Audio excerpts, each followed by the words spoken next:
सीता जी के दर्शन से हनुमान जी का प्रसन्न होना। उस समय कुमुद पुष्पों की तरह निर्मल चंद्रमा निर्मल आकाश में कुछ ऊपर चढ़ वैसे ही शोभित हुआ जैसे नीलजल वाली झील में हंस शोभित होता है। निर्मल प्रभा वाले चंद्रदेव अपनी चांदनी से हनुमान जी की सहायता करते हुए उनको अपनी शीतल किरणों से हर्षित करने लगे। हनुमान जी ने चांदनी के सहारे चंद्रमुखी सीता को देखा। उस समय सीता की दशा मारे शोक के वैसी ही हो रही थी जैसी कि अधिक बोझ से लदी हुई नाव की जल में होती है। जानकी को देखते देखते पवन नंदन हनुमान जी की दृष्टि उन भयंकर शब्दों वाले राक्षसियों पर पड़ी जो सीता जी के समीप बैठी हुई थी। उन राक्षसियों में कोई कानी, कोई एक कान की, कोई बहुत बड़े कानों वाली, कोई दोनों कानों की बूची, कोई कील की तरह कानों वाली तथा कोई मस्तक पर नाक वाली और नाक से सांस लेती हुई वहां बैठी थी। किसी की गर्दन पतली और लंबी थी, किसी के सिर पर थोड़े बाल थे और किसी के चांद पर बाल उगे ही ना थे। किसी के शरीर पर इतने रोम थे कि वे ऐसी जान पड़ती थी मानो काला कंबल ओढ़े हुए हो। किसी के लंबे लंबे कान और लंबा कपाल था और किसी का लंबा पेट और लंबे पयोधर थे। किसी के लंबे होंठ, किसी के होंठ थोड़ी तक लटक रहे थे।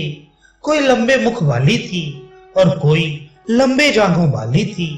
कोई नाटी, कोई लंबी, कोई कुबड़ी, कोई विकटाकार, कोई बौनी, कोई भयंकर रूप वाली, कोई टेढ़े मुख वाली, कोई पीले नेत्रों वाली और कोई विकृत मुख वाली थी। कोई टेढ़े मेढ़े अंगों वाली, कोई पीली, कोई काली, कोई सदा क्रुद्ध रहने वाली और कोई कलह प्रिया थी। उनमें कोई लोहे का बड़ा शूल और कांटेदार मुगदर हाथ में लिए हुए थी। किसी का मुख शूकर जैसा, किसी का हिरन जैसा, किसी का शार्दुल जैसा, किसी का भैंसे जैसा, किसी का बकरी जैसा और किसी का सियारिन जैसा था।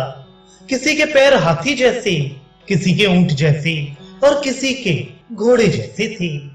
किसी किसी का सिर माथे में घुसा हुआ था। कोई एक हाथ और कोई एक पैर वाली थी। किसी के कान गधे जैसे, किसी के घोड़े जैसे, किसी की गाय जैसे, किसी के हाथी जैसे तथा किसी के बंदर जैसे थे। किसी के नाक थी ही नहीं, किसी के नाक तो थी किंतु वह बहुत बड़ी थी। किसी की नाक टेढ़ी थी और किसी की विशेष रूप की नासिका थी।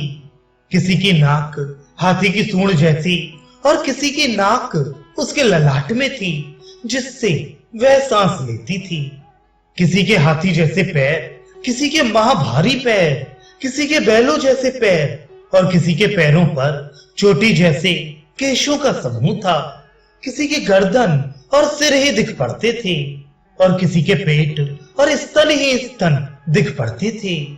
किसी के बड़ा मुख और किसी के बड़े बड़े नेत्र थे और किसी के लंबी जीभ और नख थे।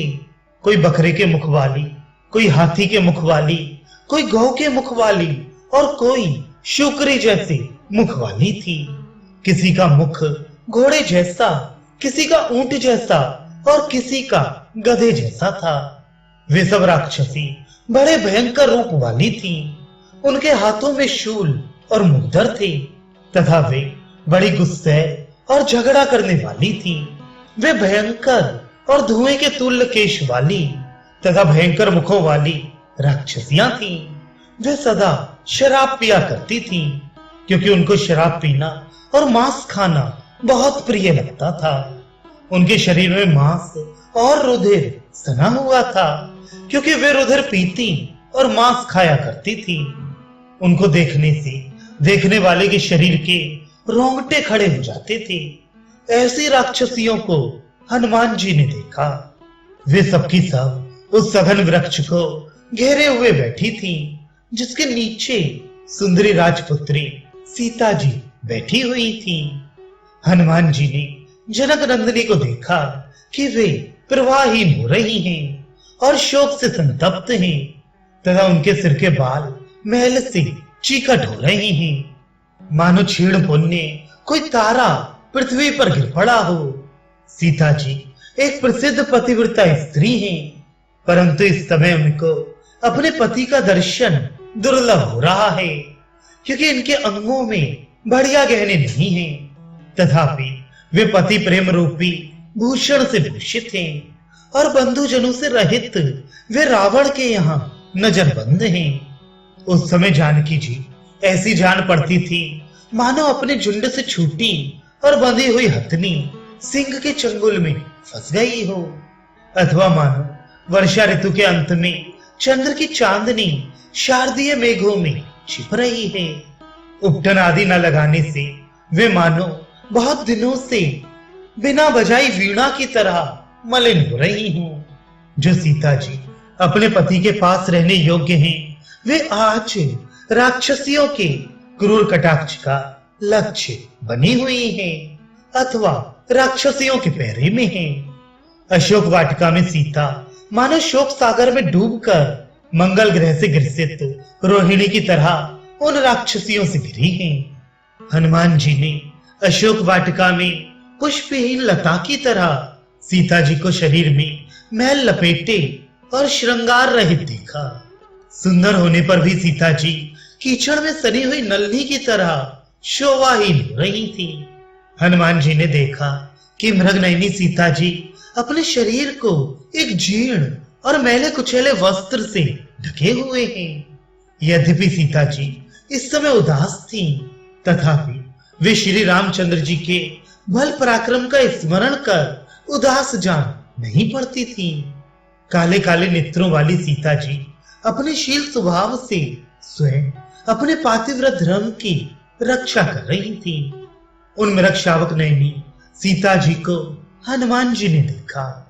वे मृग छौनी की तरह भयभीत हो चारों ओर देख रही थी और अपने निश्वासों से मानो आसपास के पल्लवधारी वृक्षों को भस्म किए डालती थी।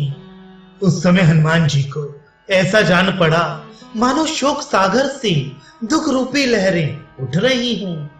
क्षमा की साक्षात मूर्ति सुंदर अंगों वाली तथा बिना आभूषणों के भी शोभायमान जानकी जी को देख हनुमान जी बहुत प्रसन्न हुए। उन शेष नेत्रों वाली जानकी जी को देख हनुमान जी आनंद के आंसू बहाने लगे और उन्होंने मन से श्री रामचंद्र जी को प्रणाम किया।